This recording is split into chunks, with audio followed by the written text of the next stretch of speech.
నమస్తే. శ్రీ గురుభ్యో నమః. శ్రీమాత్రే నమః. ఆదిత్యాయ చ సోమాయ మంగళాయ బుధాయ గురు శుక్ర శనిభ్యై రాహవే కేతవే నమః.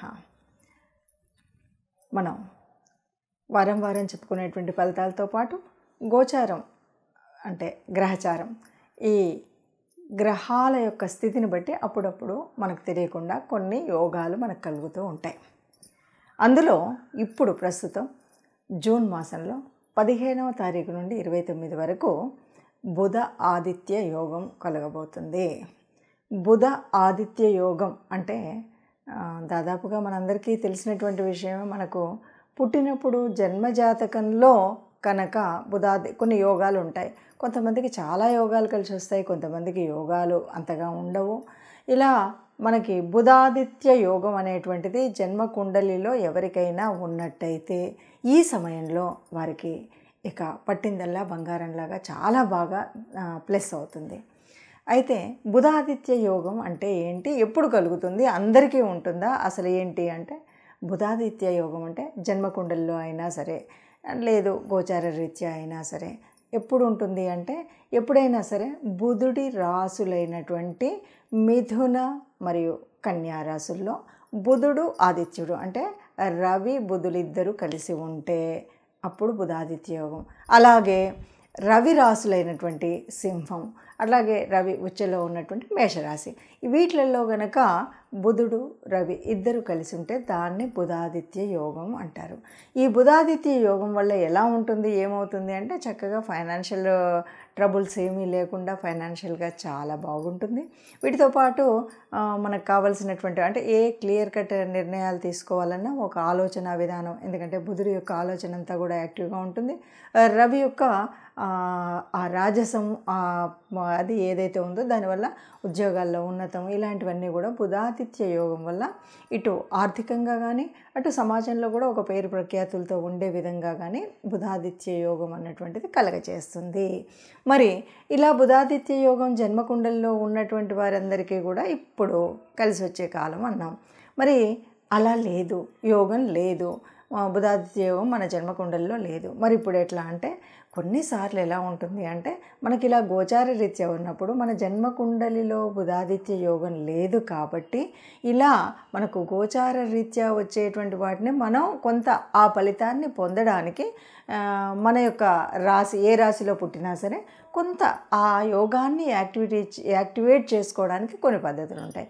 అంటే మనం ఎవరిని ప్రార్థించాలి, ఏ గ్రహాన్ని స్తుతించాలి, ఏం పనులు చేయాలి, దానివల్ల ఎలా యాక్టివేట్ అవుతుందని. ఇది యాక్టివేట్ అవ్వడం వల్ల ఏమవుతుంది అంటే ఒక్కొక్కసారి మనకు చెడు యోగాలున్నా వాటిని పక్కకు తోయడం, అలాగే ఈ బుధ ఆదిత్య యోగాన్ని మనం కొంత ఒడిసి పట్టుకొని మనం ఆ ఫలితాన్ని కొంత మనం పొందడానికి అవకాశం ఉంటుంది. ఎలాగూ జన్మకుండల్లో లేదు కాబట్టి ఈ ఉన్నటువంటి ఈ అవకాశాన్ని సద్వినియోగం చేసుకోవడం కోసం మనం కొన్ని పనులు చేస్తే కనుక ఈ బుధాదిత్య యోగం అనేటువంటిది మనకు కలుస్తుంది.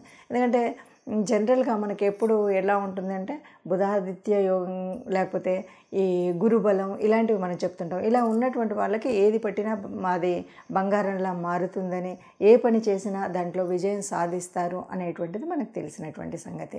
కాబట్టి ఇప్పుడు గోచార రీత్యా జూన్ 15 నుండి 2024 జూన్ 15 నుండి 29 వరకు ఈ బుధాదిత్య యోగం ఉంది. అంటే కేవలం 15 రోజుల్లో వచ్చేదానికోసం ఇంతనా అని అనకండి.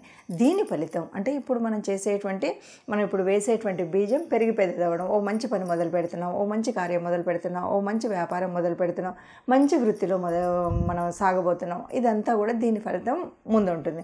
అయితే ఇప్పుడు వచ్చేటువంటి కొంత మనం ఏమంటాము తాత్కాలికమైనటువంటి ప్రయోజనాలైనా కనీసం 5 నెలల వరకు సుభిక్షంగా ఉండగలుగుతారనమాట. అందుకోసం మనం ఈ బుధాదిత్య యోగం మనకు లేకపోయినప్పటికీ కూడా గోచార రీత్యా వస్తున్నటువంటి వాటిని మనం ఎలా వడిసిపట్టుకోవాలి అన్నది మనం చివరిలో దాని యొక్క ఏ గ్రహాన్ని పూజించాలి, ఎవరిని పూజించాలి అన్నది తెలుసుకుందాం. అంటే ఒక పరిహారంగా ఆ విషయాన్ని కూడా చేసినట్టయితే బాగుంటుంది. తదుపరి రాశి మకర రాశి.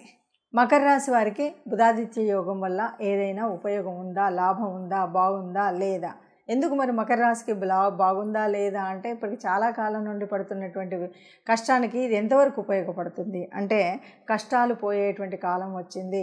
అందుకే కొద్దిగా మారుతున్నటువంటి అన్ని గ్రహాలు, మొన్న పంచగ్రహ కూటమి అవ్వచ్చు, ఇప్పుడు ఉన్నటువంటివి కూడా కావచ్చు, లేకపోతే ఏళ్ళనాటి శని చివరిలో ఉండడం వల్ల మంచి కాలం, రాబోయేటువంటి కాలం మకర రాశికి మంచి కాలం.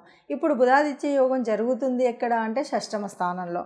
అంటే చేసే వృత్తి వ్యాపారాలలో వీరికి ఎలా ఉంటుందంటే మంచి ఒక డెవలప్మెంట్ అనమాట. అన్నిట్లలో కూడా మంచి ఫలితం వస్తుంది. ఇది మంచి సమయం. ఇంతేకాదు, ఎవరైనా ఎప్పటి నుండో విదేశాలకు వెళ్ళాలి అని అనుకుంటున్నారు. అలా అనుకున్నటువంటి వారికి చక్కటి అవకాశం అన్నమాట. విదేశాలకు మనం అది చూడడం కోసం వెళ్ళడమా, లేకపోతే ఉద్యోగం కోసం వెళ్ళడమా, ఏదైనా సరే ఎప్పటి నుండో ఉన్నటువంటి మనసులో ఉన్న ఈ కోరిక తీర్చుకోవాలంటే ఇప్పుడు చక్కటి అవకాశం. ఈ 5 నెలల్లో మీరు అనుకున్నట్టయితే తప్పకుండా విదేశాలకు వెళ్ళి రాగలిగినటువంటి స్థితి అయితే ఉంటుంది. అలాగే మీ ఆరోగ్య సమస్య, ఇక ముఖ్యంగా ఆరోగ్య సమస్య ఎప్పటి నుండో అనారోగ్యం పాలుగా ఉన్నాము అలా అనేటువంటి వారికి దాదాపుగా చూస్తుంటే నెమ్మదిగా తగ్గేటువంటి అవకాశం అయితే ఉంటుంది. చెప్పాలి అంటే ఈ 5 నెలల్లో మాత్రం దాదాపుగా ఎంతటి అనారోగ్యం ఉన్నా కొద్దిగా తీసివేసినట్టుగా ఉంటుంది. సరే, తర్వాతి కాలంలో మళ్ళీ మనం వాడేటువంటి లేకపోతే మనం చేసుకున్నటువంటి రెమెడీస్ ఇవన్నీ సరిగ్గా ఉంటే ఇది తగ్గుతుంది. లేదు అంటే మళ్ళీ తర్వాత ఎలా ఉన్నా ముందు ఈ 5 నెలల కాలం వరకు మాత్రం ఈ అనారోగ్యం అసలు కనిపించకుండా ఉండేటువంటి స్థితికి రాగలుగుతారు. అయితే ఊరికనే మకర రాశి అనగానే అందులో పుట్టిన వాళ్ళకి ఇప్పుడు అనారోగ్యం రాదు అని, అనారోగ్యం ఉన్నది పోతుంది అని చెప్పట్లేదు. ఎప్పుడు కలుగుతుంది అనారోగ్యం లేకుండా ఎప్పుడు ఉంటుంది అంటే మీకు నిజంగా జన్మజాతకంలో మీకు బుధాదిత్య యోగం ఉంటే, మరి లేదు అంటే ఇప్పుడు గోచార రీత్యా వచ్చింది అంటే అది అందరికీ అనుగుణంగా ఉండదు కదా, అందరికీ అనుకూలంగా ఉండదు కదా. మరి ఎలా అంటే మనం చెప్పబోయేటువంటి రెమెడీస్ చేసుకోండి. దానివల్ల తప్పకుండా ఈ బుధాదిత్య యోగం వల్ల మనకు అనారోగ్యాలు లేకుండా ఉంటాయి. విదేశీయానం చేయాలన్నటువంటి వారికి చేయడం అవుతుంది. ఆర్థిక వ్యవస్థ మెరుగుపడుతుంది. అలా చేస్తే బాగుంటుందని చెప్పచ్చు. ఇప్పుడు విన్నారు కదా, ఒక్క నిమిషం. ఇప్పుడు విన్నారు కదా, ఈ రాశికి ఇలా ఉంది. అయినప్పటికీ కూడా మనకి ఎవరైనా సరే మనం పూర్తిగా దీని యొక్క ఫలితాన్ని పొందాలి. ఈ బుధాదిత్య యోగం పొందాలి అంటే ఎవరైనా సరే మనం ఒక విధంగా యాక్టివేట్ చేయొచ్చు. బుధవారం మనందరికీ తెలిసినటువంటి విషయమే. ఇది మనకి శ్రీరామచంద్రుల వారికి చాలా ఇష్టమైనటువంటి రోజు. ఇప్పుడు మనం ఏం చేయాలి అంటే శ్రీరాముడికి సంబంధించినటువంటి ఏదైనా పని ప్రారంభిస్తున్నారు. ఆపదామపహర్తారాం దాతారాం సర్వసంపదాం లోకాభిరామం శ్రీరామం భూయో భూయో నమామ్యహం అంటూ మీరు మొదలుపెట్టే పనిలో తప్పకుండా ముందది చేసుకోండి.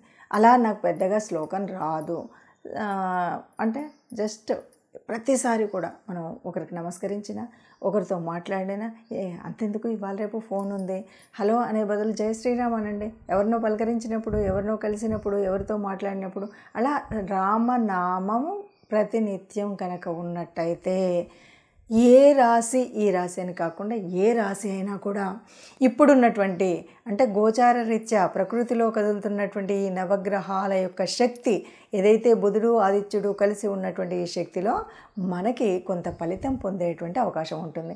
ఇది ఎంతవరకు ఎలా ఉంటుందంటే మనం చేసేటువంటి సాధనను బట్టి, మనం చేసేటువంటి ఈ రామనామ జపం అనుకోండి, లేదా ఆదిత్య యోగం, మనం బుధ ఆదిత్య యోగం అన్నాం కదా, ఆదిత్యుడికి సంబంధించినటువంటిది. ఆదిత్యుడు అంటే సూర్యుడికి సంబంధించినటువంటి సూర్య నమస్కారాలు చేయడం, ఆదిత్య హృదయం వినడం, లేకపోతే రవి యొక్క నామాల్ని నిత్యం పొద్దున్న లేవగానే సూర్య నమస్కారం చేసినప్పుడు రవి నామాల యొక్క స్తుతి చదవడం, ఇలా రవికి సంబంధించినటువంటిది, బుధుడికి సంబంధించినటువంటివి మనం శ్లోకాలు చదువుకోవడం. బుధుడు రవి 2 గ్రహాలుగా చెప్పిన ఇద్దరికి సంబంధించినంత వరకు శ్రీరామచంద్రుడిని ఆరాధ్య దైవంగా లేదా మనం ఇష్టదైవంగా పూజించడం అనేటువంటిది మనం చేయవలసినటువంటి పని. ఇలా చేసినప్పుడు ఏమవుతుంది అంటే మనకు ఏదో నిద్రాణంలో ఉన్నటువంటి ఆ శక్తి ఏదైతే ప్రకృతిలో ఉందో అది మనకు కొంత లభించేటువంటి స్థితి వస్తుంది, అది మనం పొందే స్థితి వస్తుంది. కాబట్టి ఎవరికైతే జన్మకుండల్లో బుధాదిత్య యోగం ఉందో వారికి చాలా ఎక్కువ పర్సెంట్ 100% రిజల్ట్ రావచ్చు. కానీ అసలు యోగాలే లేనటువంటి వారికి ఇలా గనక మనం దేవతాస్తుతి చేయడం, గ్రహాలని ఆరాధించడం అని కనుక చేసినట్టయితే తప్పకుండా వారికి ఈ యోగాన్ని కొంత మనం చేసే శక్తిని బట్టి, మనం జపించే నామాన్ని బట్టి మనకు ఒక 50, 60, 70 మన యొక్క దాన్ని బట్టి ఆ ఫలితాన్ని మనం పొందేటువంటి అవకాశం ఉంటుంది.